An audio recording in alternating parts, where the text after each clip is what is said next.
राधे राधे मेरे प्यारे भाइयों बहनों माताओं व बंधुओं।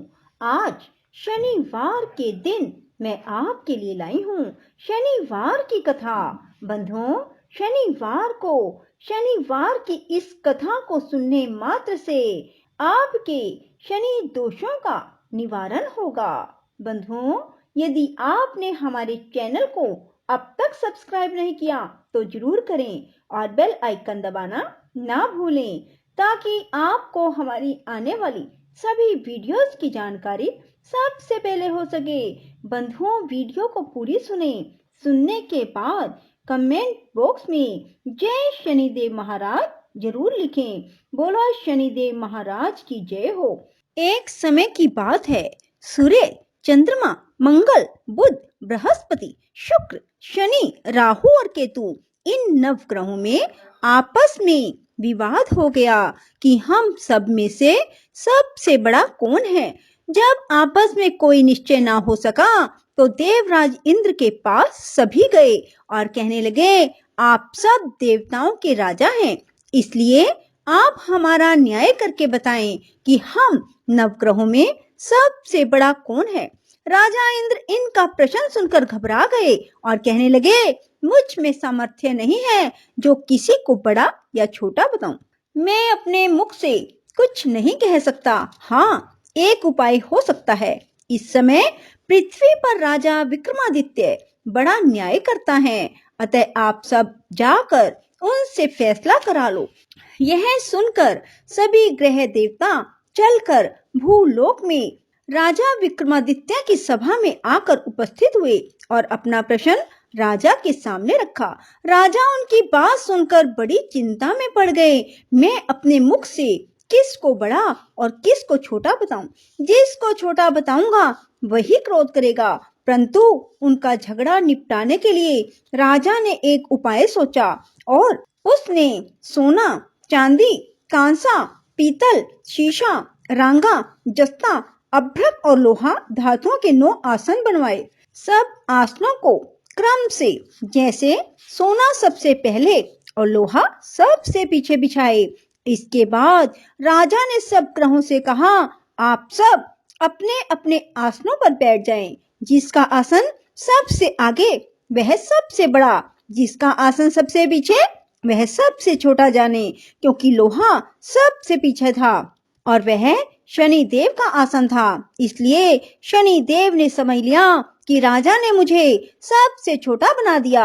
इस पर शनि देव को क्रोध आया और उसने कहा, राजा तू मेरे पराक्रम को नहीं जानता।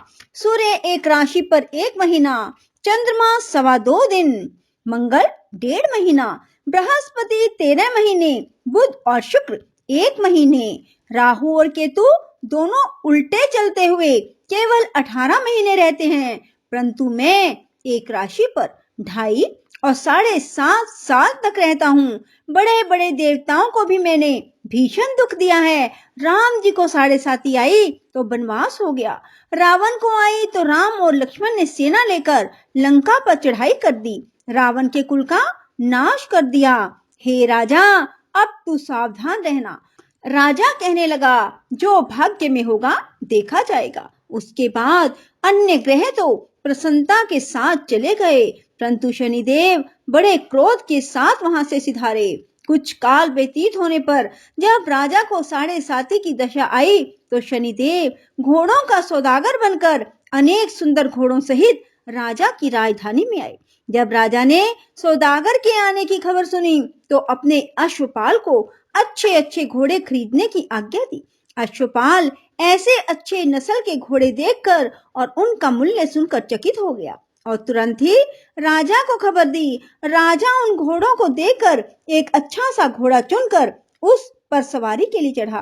राजा के पीठ पर चढ़ते ही घोड़ा जोर से भागा। घोड़ा बहुत दूर एक बड़े जंगल में जाकर राजा को छोड़कर अंतर ध्यान हो गया। इसके बाद राजा अकेला जंगल में भटकता रहा। बहुत देर के बाद भूख और प्यास से दुखी होकर भटकते भटकते एक ग्वाले को देखा। ग्वाले ने राजा को प्यास से व्याकुल देखकर पानी पिलाया। राजा की उंगली में एक अंगूठी थी, वह उसने निकालकर प्रसन्नता के साथ ग्वाले को दे दी और शहर की ओर चल दिया। राजा शहर में पहुंचकर एक सेठ की दुकान पर जाकर बैठ गया। अपने आप को उज्जैन का रहने वाला और अपना नाम बीका बतलाया। सेठ ने उसको कुलीन मनुष्य समझकर जल पिलाया। भाग्यवश उस दिन सेठ की दुकान पर बिक्री बहुत अच्छी हुई। तब सेठ उसको भाग्यवान पुरुष समझकर भोजन कराने के लिए अपने साथ अपने घर ले गया। भोजन करते समय राजा ने एक आश्चर्य की बात देखी कि खूंटी पर हार लटक रहा है और वह खूंटी उस हार को निगल रही है। सेठ को कमरे में हार ना मिला तो सब ने यही निश्चय किया कि सिवाय बीका के कोई इस कमरे में नहीं आया, अतः अवश्य ही उसने हार चोरी किया है। 5-7 आदमी इकट्ठे होकर उसको फौजदार के पास ले गए। फौजदार ने उसको राजा के सामने उपस्थित कर दिया और कहा, ये आदमी तो भला प्रतीत होता है, चोर नहीं मालूम होता, परंतु सेठ का कहना है इसके सिवाय और कोई घर में आया ही नहीं, अवश्य ही इसी ने चोरी की है। तब राजा ने आज्ञा दी कि इसके हाथ पैर काटकर चौरंगिया किया जाए। राजा की आज्ञा का तुरंत पालन किया गया और बीका के हाथ पैर काट दिए गए। कुछ काल के बाद एक तेली उसको अपने घर ले गया। बीका कोलू पर बैठा हुआ अपनी जुबान से बैल हाँकता रहा। कुछ वर्षों में शनि की दशा समाप्त हो गई। एक रात को वह वर्षा ऋतु के समय मल्हार राग गाने लगा। उसका गाना सुनकर उस शहर के राजा की कन्या उस राग पर मोहित हो गई और दासी को खबर लाने के लिए भेजा कि शहर में कौन गा रहा है। दासी सारे शहर में फिरती फिरती क्या देखती है कि एक तेली के घर में चौरंगिया राग गा रहा है। दासी ने महल में आकर राजकुमारी को सब वृतांत सुना दिया। बस उसी क्षण राजकुमारी ने यह प्रण लिया, चाहे कुछ हो मुझे इस चौरंगिया के साथ विवाह करना है। माता ने कहा, पगली यह क्या बात कह रही है, तुझको किसी देश के बड़े राजा के साथ परनाया जाएगा। कन्या कहने लगी कि माताजी मैं अपना प्रण कभी नहीं तोड़ूंगी। माता ने चिंतित होकर यह बात राजा को बताई। जब महाराज ने भी आकर यही समझाया कि मैं अभी देश देशांतर में अपने दूत भेजकर सुयोग्य रूपवान और बड़े से बड़े गुणी राजकुमार के साथ तुम्हारा विवाह करूंगा, ऐसी बात तुमको कभी नहीं विचारनी चाहिए। कन्या ने कहा, पिताजी मैं अपने प्राण त्याग दूंगी परंतु दूसरे से विवाह नहीं करूंगी। इतना सुनकर राजा ने क्रोध से कहा, यदि तेरे भाग्य में ऐसा ही लिखा है तो तेरी जैसी इच्छा हो वैसा ही कर। राजा ने तेली को बुलाकर कहा, तेरे घर में जो चौरंगिया है उसके साथ मैं अपनी कन्या का विवाह करना चाहता हूँ। अपने घर जाकर विवाह की तैयारी करो। राजा ने उसी समय राजकुमारी का विवाह चौरंगिया विक्रमादित्य के साथ कर दिया। रात्रि को शनिदेव ने विक्रमादित्य को स्वप्न दिया, राजा देखो मुझको छोटा बतलाकर तुमने दुख उठाए। राजा ने क्षमा मांगी। शनिदेव ने प्रसन्न होकर विक्रमादित्य को हाथ पैर दे दिए। तब राजा ने कहा, महाराज मेरी एक प्रार्थना स्वीकार करें, जैसा दुख आपने मुझे दिया ऐसा किसी को ना देना। शनिदेव ने कहा, तुम्हारी यह प्रार्थना स्वीकार है। जो मनुष्य मेरी कथा सुनेगा या कहेगा उसको मेरी दशा में कभी किसी प्रकार दुख नहीं होगा। जो नित्य ही मेरा ध्यान करेगा और चींटियों को आटा डालेगा उसके सब मनोरथ पूर्ण होंगे। इतना कहकर शनिदेव अपने धाम को चले गए। राजकुमारी की आंख खुली, उसने पति के हाथ पांव देखे तो उसे बड़ा आश्चर्य हुआ। राजा ने अपना समस्त हाल कहा कि मैं उज्जैन का राजा विक्रमादित्य हूँ। यह बात सुनकर राजकुमारी अत्यंत प्रसन्न हुई। प्रातःकाल राजकुमारी से उसकी सखियों ने पूछा तो उसने अपने पति का समस्त वृतांत कह सुनाया। सब ने प्रसन्नता प्रकट की और कहा कि ईश्वर ने आपकी मनोकामना पूर्ण कर दी। जब उस सेठ ने यह बात सुनी, वह सेठ विक्रमादित्य के पास आया, उसके पैरों में गिरकर क्षमा मांगने लगा कि आप पर मैं चोरी का दोष लगाया, अतः आप मुझको जो चाहे दंड दें। राजा ने कहा, मुझ पर शनिदेव का कोप था, इसी कारण यह सब दुख मुझको प्राप्त हुआ, इसमें तुम्हारा कोई दोष नहीं। तुम अपने घर जाकर अपना कार्य करो। सेठ बोला कि मुझे तभी शांति होगी जब आप मेरे घर चलकर प्रीति पूर्वक भोजन करेंगे।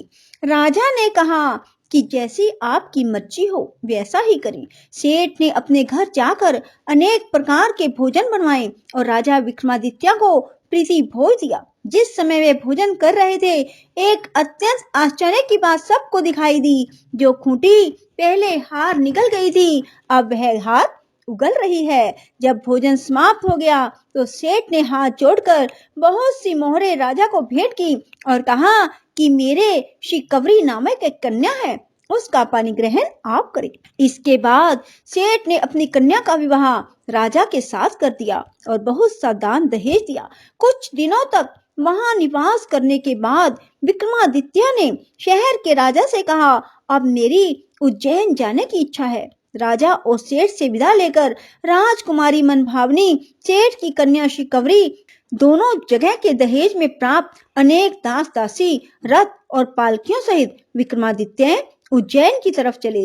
जब शहर के निकट पहुंचे और पुरवासियों ने राजा के आने का संवाद सुना तो समस्त उज्जैन की प्रजा अगवानी के लिए आई। बड़ी प्रसन्नता से राजा अपने महल में पधारे। सारे शहर में बड़ा भारी महोत्सव मनाया गया और रात्रि को दीपमाला की गई। दूसरे दिन राजा ने शहर में यह सूचना कराई कि शनिदेव सब ग्रहों में सर्व ऊपरी हैं। मैंने इनको छोटा बतलाया, इसी से मुझको यह दुख प्राप्त हुआ। सारे शहर में प्रत्येक शनिवार को शनि देव की पूजा और कथा होने लगी। प्रजा अनेक प्रकार के सुख भोगती रही। जो मनुष्य भी शनिवार की इस कथा को पढ़ता अथवा सुनता है, शनि देव की कृपा से उसके सब दुख दूर हो जाते हैं।